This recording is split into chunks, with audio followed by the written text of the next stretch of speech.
जटिल समस्या हो या भाग्य बाधा हो, व्यापार, नौकरी, शादी की समस्या, करियर की चिंता हो या वैवाहिक जीवन में हो सुख का अभाव, पाइए अपनी समस्त ज्योतिषीय तथा वास्तु समस्याओं का सरल, चमत्कारी, प्रभावशाली समाधान। एक जाना माना और विश्वसनीय नाम, आचार्य पंडित श्री वैभवनाथ शर्मा जी, काशी के 400 वर्ष पुराने प्रतिष्ठित और अंतरराष्ट्रीय ख्याति प्राप्त राज ज्योतिषी परिवार की 8वीं पीढ़ी के ज्योतिषी और वास्तु शास्त्री आचार्य पंडित श्री वैभवनाथ शर्मा जी के द्वारा व्यक्तिगत या फिर फोन पर अपॉइंटमेंट लेने के लिए कॉल करें 9818300146, 9990724131 या फिर ईमेल करें sharma.vaibhav@gmail.com पर।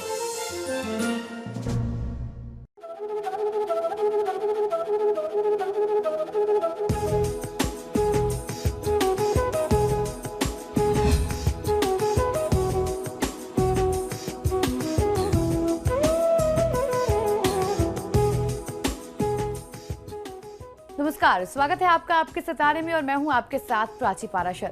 माना जाता है कि दान करने से सुख, शांति और धन संपत्ति का लाभ मिलता है, लेकिन क्या आप जानते हैं कि कभी-कभी दान करना भी आपको मुसीबत में डाल सकता है? नहीं ना? आज आचार्य जी आपको महाउपाय में बताएंगे कि कैसे दान करने से आपको मुसीबत हो सकती है, और साथ ही जानेंगे आज का साप्ताहिक राशिफल। तो देर कैसे शुरू करते हैं आपके सितारे।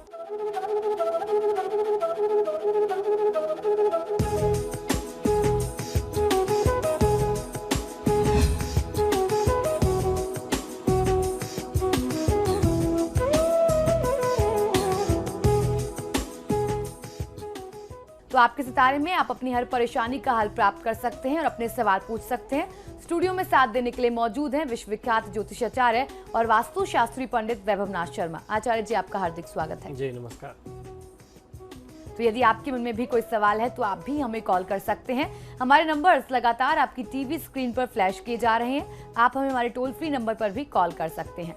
आप हमसे सीधी बात कर सकते हैं। हमारा टोल फ्री नंबर है 1800-102-6303। आप इस नंबर पर मुफ्त में कॉल करें। इसके अलावा आप हमारे लैंडलाइन नंबर्स 0120-464-6332, 0120-464-6327 पर भी कॉल करके हमसे सीधी बात कर सकते हैं। तो चलिए सबसे पहले आचार्य जी से जान लेते हैं कि इस पूरे हफ्ते कौन कौन सी मुख्य तिथियां पड़ने वाली हैं। जी बिल्कुल, हम लोग चर्चा कर रहे हैं आगामी सप्ताह की, यानी 13 जून से लेकर के 20 जून के मध्य पड़ने वाली विशेष तिथियों की। तो आइए जानते हैं कि इस सप्ताह की विशेष तिथियां कौन कौन सी हैं। 14 जून रविवार को प्रदोष व्रत रखा जाएगा, उस दिन संडे का दिन होगा। 16 जून जो है वो मंगलवार होगा और उस दिन जो है भौमवती अमावस्या यानी मंगलवार को पड़ने वाली अमावस्या मनाई जानी है। चलिए अब जान लेते हैं 12 राशियों का हाल कैसा रहने वाला है आपका आने वाला सप्ताह। सबसे पहले बात करेंगे मेष राशि की। मेष राशि वाले जातक लोगों के लिए परिवार में आनंद और उत्साह का वातावरण रहेगा। ऑफिस और नौकरी में आय वृद्धि, पदोन्नति के लिए आपके लिए संयोग बन सकते हैं। माता जी की तरफ से आपको बहुत अच्छा लाभ मिलने की स्थिति आपके लिए बन रही है। परिवार में, घर में कुछ आप चेंजेस करना चाहते थे, अपने मन माफिक आप अपने घर में कुछ परिवर्तन करना चाहते थे, तो वह जिम्मेदारी आप अपने हाथ में ले सकते हैं। कुछ नया आप इंटीरियर करें, कुछ ऐसी स्थिति बनती है। आपके कार्यालय में आपके उच्चाधिकारी यानी आपके ऑफिस में आपके सीनियर्स आपके काम से प्रभावित होकर के आपकी सराहना करेंगे, आपको तारीफें मिलने वाली हैं। सहकर्मियों का पूरा सहयोग आपको मिलेगा। शारीरिक स्वास्थ्य प्रभावित हो सकता है, अपने स्वास्थ्य का ध्यान रख करके शारीरिक स्वास्थ्य को बनाए रखने की आवश्यकता आपके लिए ज्यादा पड़ेगी। इस सप्ताह को शुभ बनाने के लिए भगवान विष्णु की पूजा आराधना मेष राशि वाले जातक लोगों को पूरे सप्ताह करना मनोवांछित सफलता दिला सकता है। तो आप भगवान विष्णु की पूजा करें। किसी भी परिस्थिति में अपने गुरुजनों और अपने वरिष्ठजनों का अपमान आप ना करें, इस बात का आपको ध्यान रखना चाहिए। चलिए अब जान लेते हैं वृषभ राशि वालों का आने वाला सप्ताह कैसा रहने वाला है।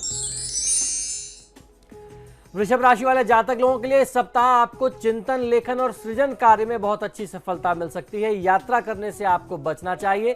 आकस्मिक खर्च की संभावना आपके लिए बन रही है। घर में सुख शांति बनी रहने वाली है। आपको कामकाज में सफलता और यश दोनों की प्राप्ति होने के लक्षण बनते हैं। किसी भी कार्य में आपका दृढ़ निश्चय बना रहने वाला है। कलाकार या किसी भी कौशल से जुड़े हुए जातकों को अपनी कला और कौशल का प्रदर्शन करने का एक उत्तम अवसर प्राप्त होगा। इस सप्ताह को सुखी और सफल बनाने के लिए धनदाय स्रोत का पाठ आपको करना सर्वोत्तम लाभ दे सकता है। पारिवारिक जिम्मेदारियों को नजरअंदाज ना करें, इस बात का ध्यान आपको रखना चाहिए। और चलिए अब जान लेते हैं मिथुन राशि वालों का कैसा रहने वाला है ये आने वाला सप्ताह। मिथुन राशि वाले जातक लोगों के लिए इस सप्ताह हर एक विषय के नकारात्मक पहलुओं का अनुभव आप कर पाएंगे। थकान और आलस्य के कारण स्फूर्ति का यानी शुभ ऊर्जा का, एनर्जी का अभाव आप अनुभव कर सकते हैं। मन में गहरी चिंताएं आपको सताया करेंगी। नौकरी व्यवसाय में अवरोध खड़े होंगे और उच्च पदाधिकारियों के साथ वाद विवाद में न पड़ने की आपको सलाह देता हूं। विदेश जाने के अवसर आपके लिए बनेंगे या विदेश में बसने वाले निकट संबंधियों के समाचार आपको प्राप्त होंगे। संतान के संबंध में आपको चिंता परेशान करेगी। इस सप्ताह को शुभ बनाने के लिए मां अन्नपूर्णा की पूजा आराधना आपको सुख और सफलता दिला सकती है, तो अन्नपूर्णा स्त्रोत का पाठ आपको पूरे सप्ताह करना चाहिए। यदि कोई व्यक्ति आपके पास आपसे सहायता मांगने आए तो उसे आपको मना नहीं करना चाहिए। यथासंभव यथा सामर्थ्य आप उसकी मदद अवश्य करिए। चलिए अब जान लेते हैं कर्क राशि वालों का आने वाला सप्ताह कैसा रहने वाला है। कर्क राशि वाले जातक लोगों के लिए सप्ताह के उत्तरार्ध में नियमित कामकाज के बोझ से राहत पाने के लिए पार्टी, सिनेमा, नाट्य कला मंचन या फिर पिकनिक इत्यादि का आयोजन आप कर सकते हैं। नए वस्त्र खरीदने या धारण करने का अवसर, अलंकार खरीदने यानी स्वर्णाभूषण खरीदने और पहनने का अवसर आपको प्राप्त होगा। सार्वजनिक तौर पर मान सम्मान मिले, ऐसे भी लक्षण आपके लिए बनते हैं। आध्यात्मिक प्रवृत्तियों के लिए यह समय श्रेष्ठ कहा जा सकता है। स्वास्थ्य के प्रति आपको थोड़ा सा सावधानी बरतने की आवश्यकता होगी। इस सप्ताह को शुभ बनाने के लिए आपको भी आवश्यकता है कि आप भगवान श्री हरि की पूजा आराधना करें। पुरुष सूक्त का पाठ करते हैं आप तो आपको फायदा कहीं अधिक मिलेगा। असावधानी के साथ वाहन का प्रयोग न करें। जब भी वाहन का प्रयोग करें बहुत सावधानी बरतिए। चोट चपेट, एक्सीडेंट, दुर्घटना इत्यादि के संयोग भी आपके साथ जुड़ रहे हैं। चलिए अब जान लेते हैं सिंह राशि वाले इस पूरे सप्ताह क्या करें और क्या ना करें। सिंह राशि वाले जातक लोग इस सप्ताह आप अपनी बात सामने रखने में कुछ समस्या अनुभव कर सकते हैं। कार्यक्षेत्र में मेहनत बहुत ज्यादा रहेगी। इस पूरे सप्ताह आप लेन देन और बचत के मामलों में थोड़ा सा गंभीर बने रहें, सीरियस रहें, तो आप अपना कुछ भला कर पाएंगे। बिजनेस में थोड़ी परेशानी आती दिखाई देती है, लेकिन आप अपनी मेहनत से इन सभी समस्याओं, सभी परेशानियों से मुक्ति प्राप्त कर सकते हैं। आपके लाभ में वृद्धि होगी, लेकिन दफ्तर की राजनीति के कारण आपको अपने भविष्य को लेकर के मन में संदेह या असंतोष का अनुभव भी हो सकता है। इस सप्ताह को शुभ बनाने के लिए हनुमान जी की पूजा आराधना करना, बजरंग बाण का पाठ कर लेना आपके लिए सर्वोत्तम होगा। तनाव और दबाव में आकर के बड़े निर्णय करने से बचना चाहिए। चलिए अब जान लेते हैं कन्या राशि वाले इस पूरे सप्ताह को शुभ बनाने के लिए क्या करें और क्या ना करें। कन्या राशि वाले जातक लोगों के लिए इस सप्ताह कुछ लोग आपकी शांति भंग करने का प्रयत्न कर सकते हैं। व्यवसाय में नौकरों चाकरों से थोड़ा सा सावधान रहने की आवश्यकता है। सामाजिक गतिविधियों में उतार चढ़ाव बना रहेगा। जो लोग पूर्वाग्रह से ग्रसित हैं उनसे आपको कृपया दूरी बना करके रखना ही आपके लिए उचित होगा। छात्रों को मनोरंजन का अवसर प्राप्त होगा, किंतु विस्फोटक और मादक पदार्थों से दूर रहने की आवश्यकता है। खिलवाड़ करने में कुछ बड़ा नुकसान भी हो सकता है। जीवन साथी के साथ सामंजस्य बनाए रखने की आवश्यकताएं रहेंगी आपके लिए। महिलाएं अतीत की यादों को सोच करके चिंतित रहेंगी।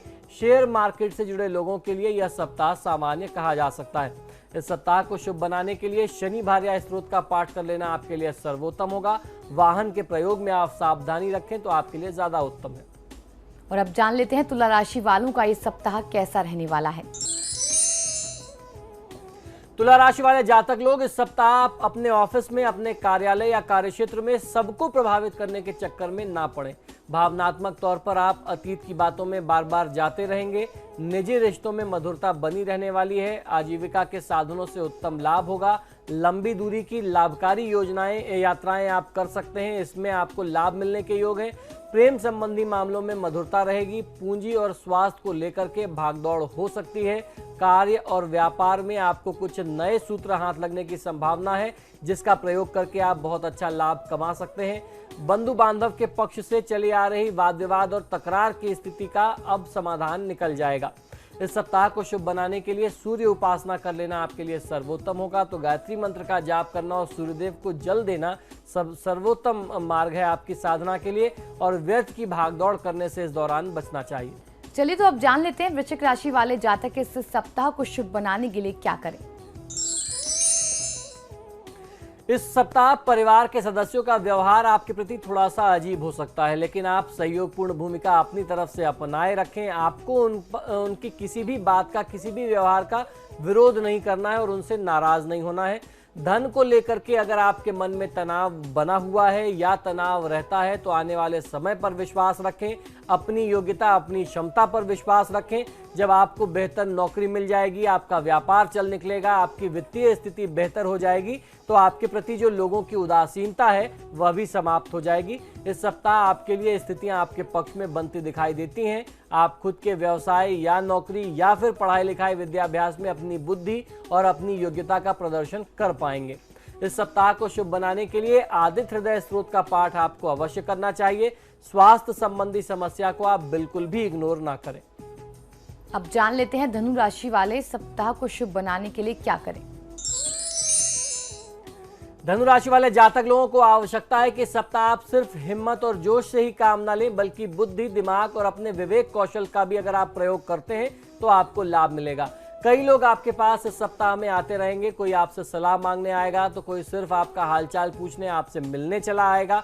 इस सप्ताह आप अपने संतान की किसी स्वास्थ्यगत समस्या को लेकर के थोड़ा सा परेशान और चिंतित हो सकते हैं। तो इस संबंध में कोई व्यक्ति आज आपको सलाह देगा, वह सलाह आपके लिए ठीक होगी, उस पर आपको विचार एक बार अवश्य करना चाहिए।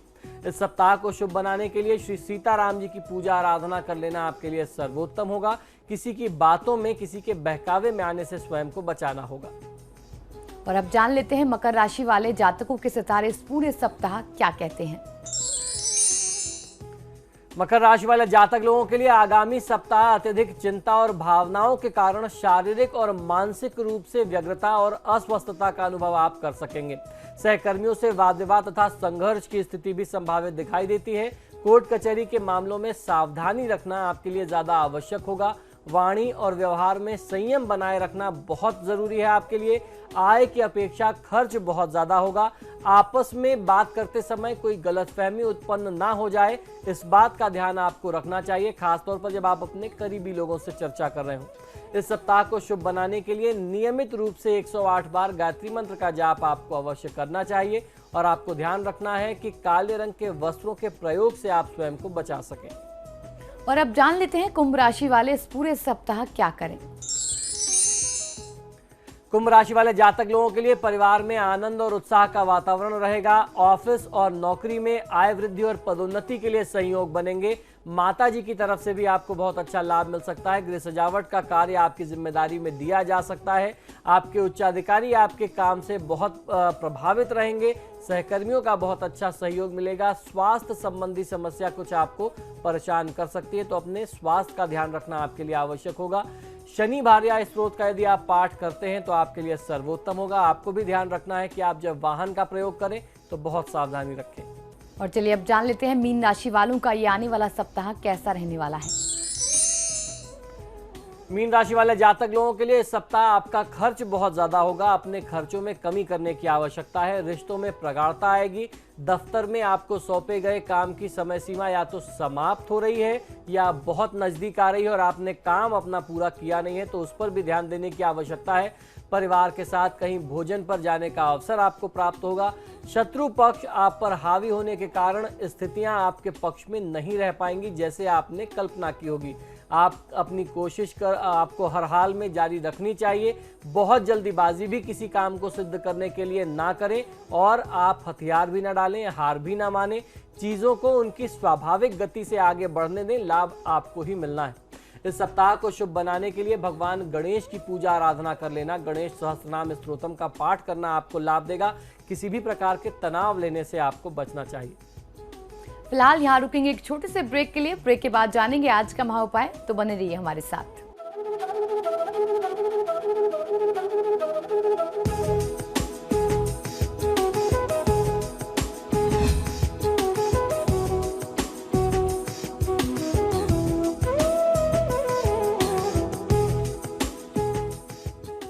ब्रेक के बाद आपका स्वागत है। चलिए अब जान लेते हैं कि आज का महाउपाय क्या है।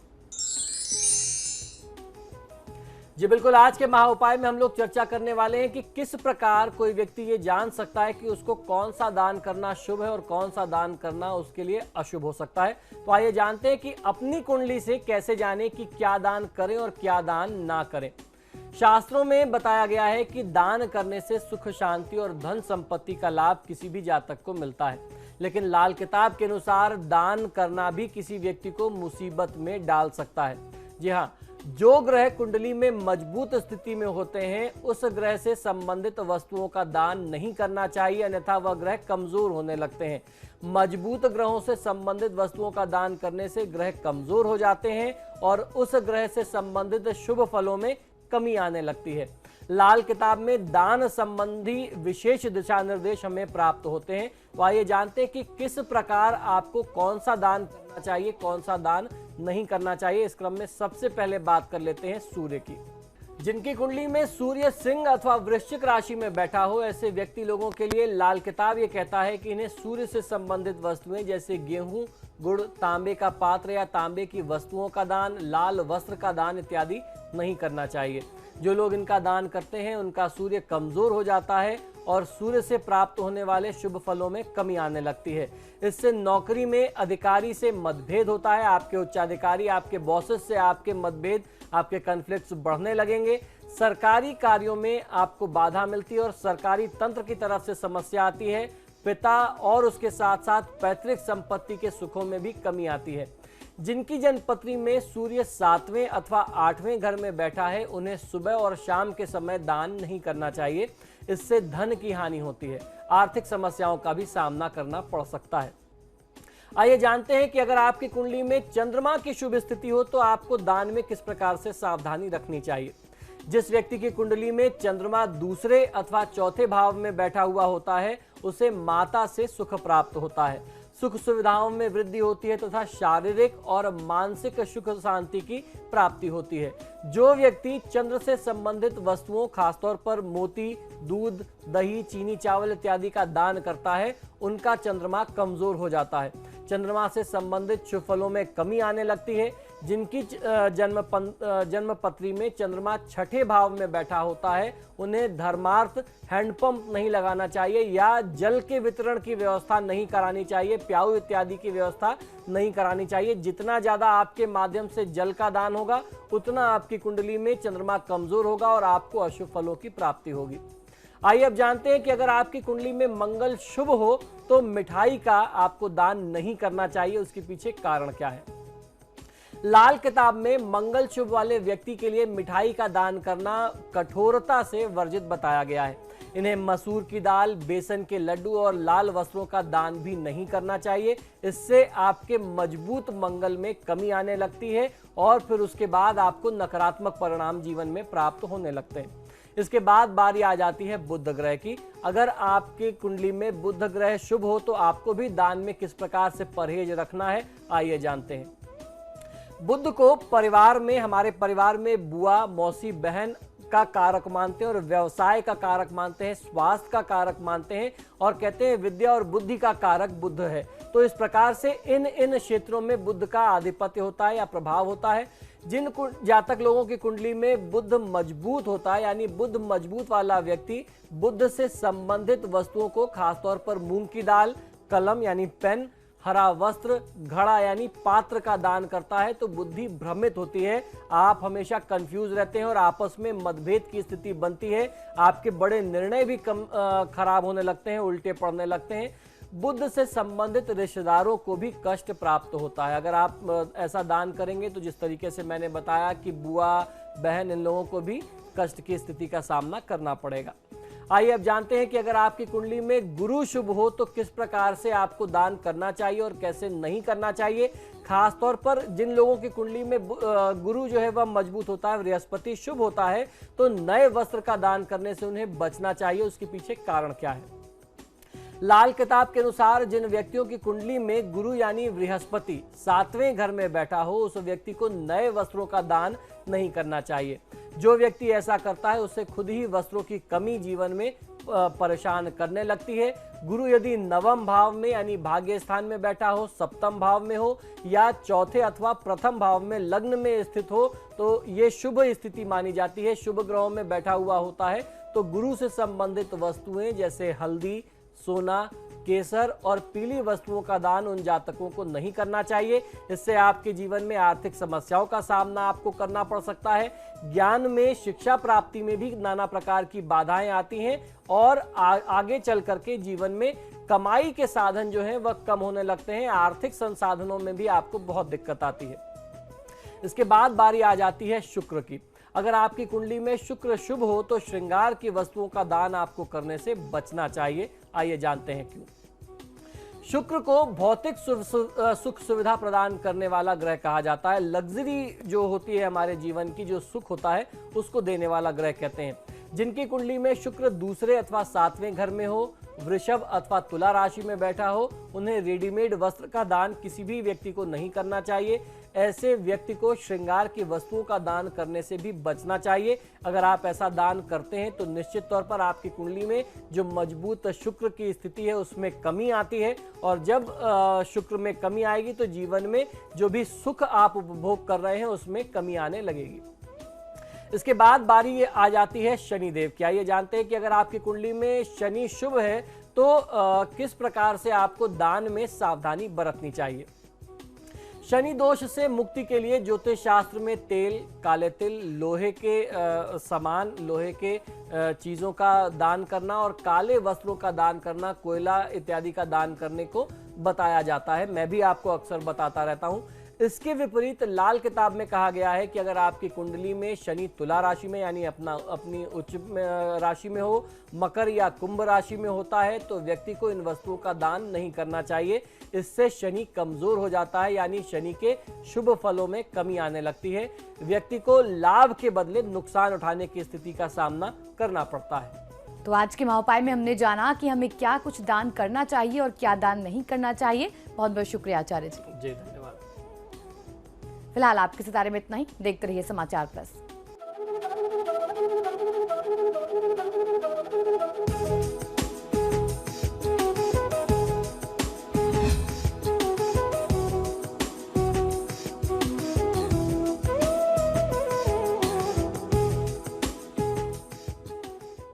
जटिल समस्या हो या भाग्य बाधा हो, व्यापार, नौकरी, शादी की समस्या, करियर की चिंता हो या वैवाहिक जीवन में हो सुख का अभाव, पाइए अपनी समस्त ज्योतिषीय तथा वास्तु समस्याओं का सरल, चमत्कारी, प्रभावशाली समाधान।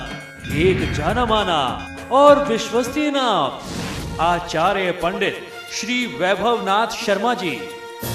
काशी के 400 वर्ष पुराने प्रतिष्ठित और अंतरराष्ट्रीय ख्याति प्राप्त राज ज्योतिषी परिवार की 8वीं पीढ़ी के ज्योतिषी और वास्तु शास्त्री आचार्य पंडित श्री वैभवनाथ शर्मा जी के द्वारा व्यक्तिगत या फिर फोन पर अपॉइंटमेंट लेने के लिए कॉल करें 9818 300 146 9990 724 131 या फिर ईमेल करें sharma.vaibhav@gmail.com पर।